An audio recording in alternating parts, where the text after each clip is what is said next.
said, motherfucker, can you give somebody else an opportunity to twerk?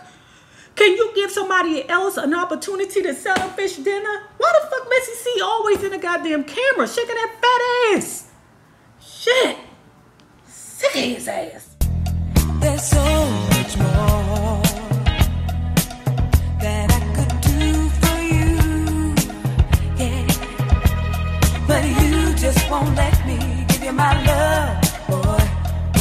What's up, guys? It's Tuesday, and it's time to review the Queen's Supreme Court from last week with Neffie and Miss Sophia.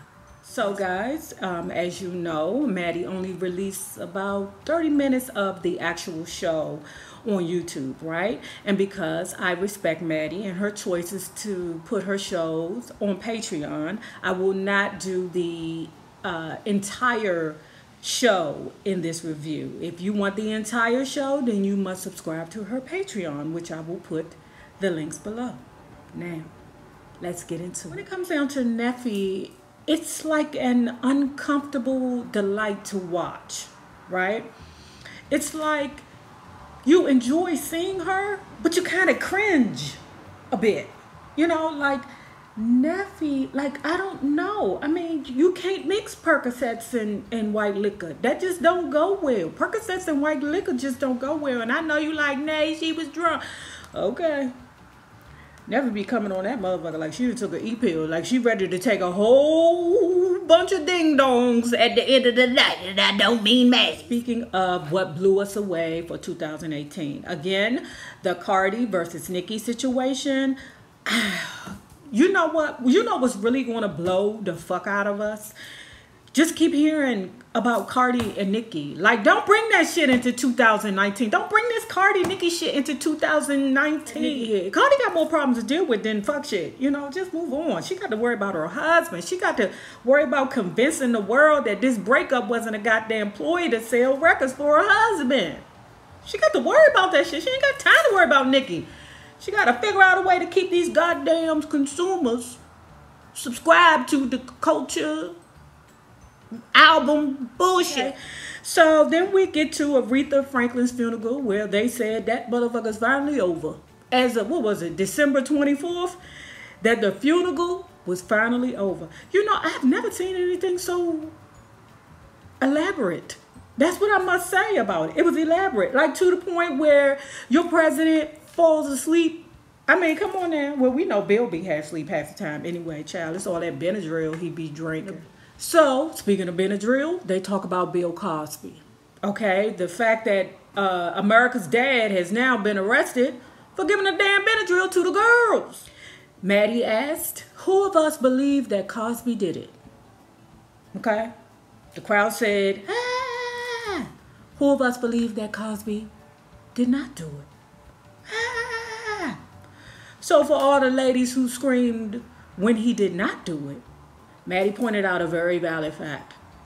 Y'all bitches ain't got no daddy. When she said that, I said, you know what? Even though I do have a father. I know my dad. I look just like him. You know, I know who my dad is.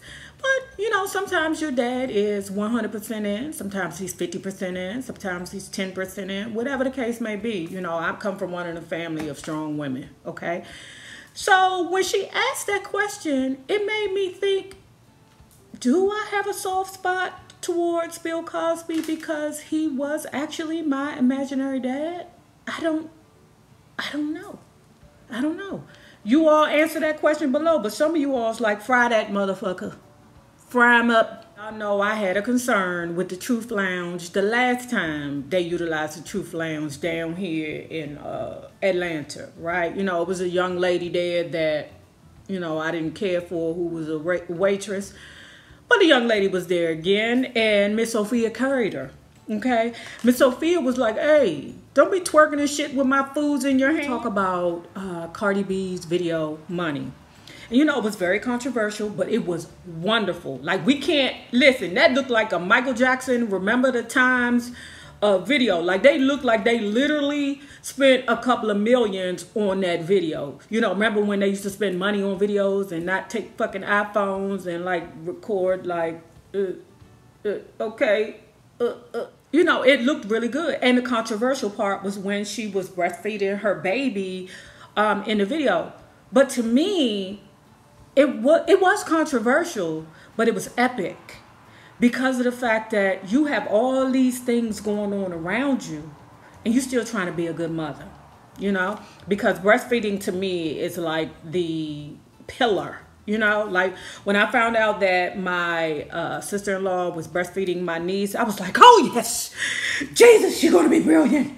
My baby's going to be brilliant. After talking about the Cardi video, Maddie revealed to us that there are so many things that are behind the scenes that people don't really know what's going on. Like she revealed to us that there was an episode of the Queen Supreme Court where YouTube had shut the live stream down, that people thought it was Maddie, but in actuality it was YouTube because somebody in production had ended up showing the entire video, and that's what you can't do. You cannot show an entire video of Cardi B or anyone else and think YouTube is going to be like, oh no. We get to where they took a pause and there was some twerking going on, right? One of the guys came out, he did him a good job. Child, and like a bat out of hell, Messy C came in and took over. I said, motherfucker, can you give somebody else an opportunity to twerk? Can you give somebody else an opportunity to sell a fish dinner? Why the fuck Messy C always in the goddamn camera shaking that fat ass? Shit. Sick ass ass. Although it is amazing. Did Messy C get any butt shots? I'm confused. Did he get any butt shots? Because that motherfucker is fat. It's amazing, girl. I don't know what Messy C want to do. I don't know. That shit is an enigma.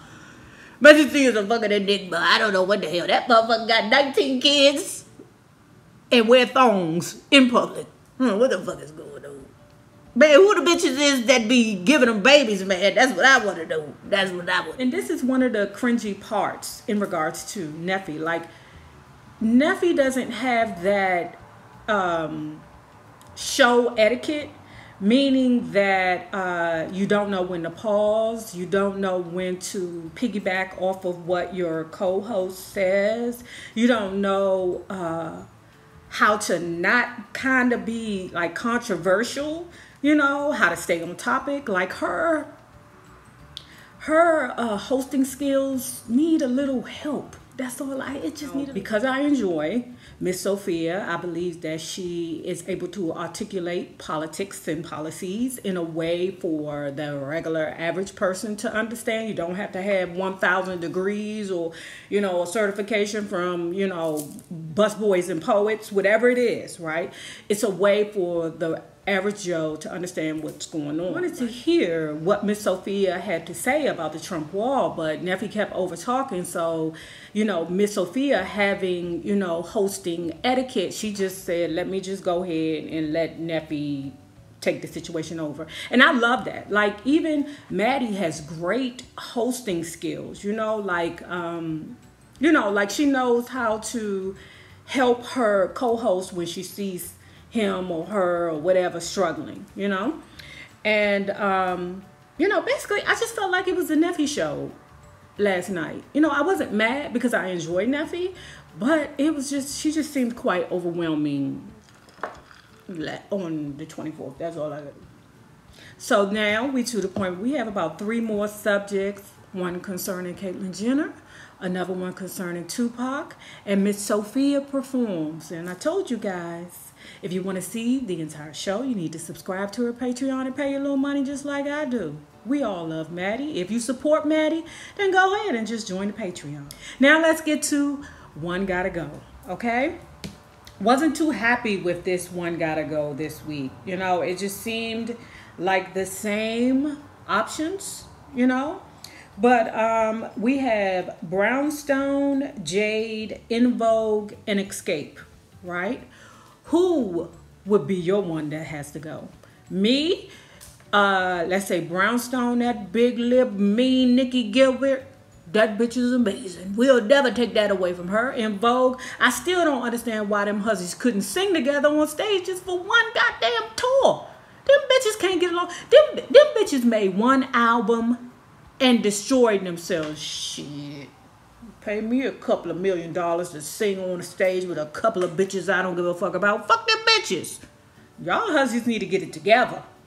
Get it together, goddamn it. We can get it together and make money. Shit. I hate a motherfucker that don't know how to put their, feelings to the side to make money. That shit is annoying. I have no idea why Jade was even there. I don't understand why Jade had one album, one song, and it wasn't that serious. It wasn't like powerful like the En Vogue one album. Or did they have something? Now, I'm talking about the entire En Vogue, the original En Vogue bitches. I'm not talking about them, En Vogue 3, and I'm not talking about them. I'm not talking about that. I'm talking about what you wanna be.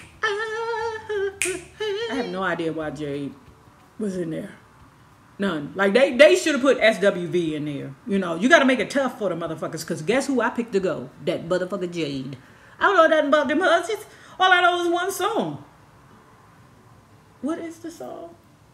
I got all this love waiting just for you. 2019, I want my subscribers to reach 65,000. I know you like, nah, that's 25,000 more subscribers. I mean, if you believe within your heart, you'll know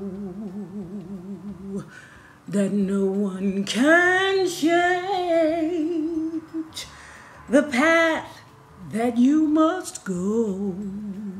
Okay? And remember this, guys. The same people you meet on the way up will always be the same people you meet on the way down. Naysayers, my patron loves. Have a good one. Deuce.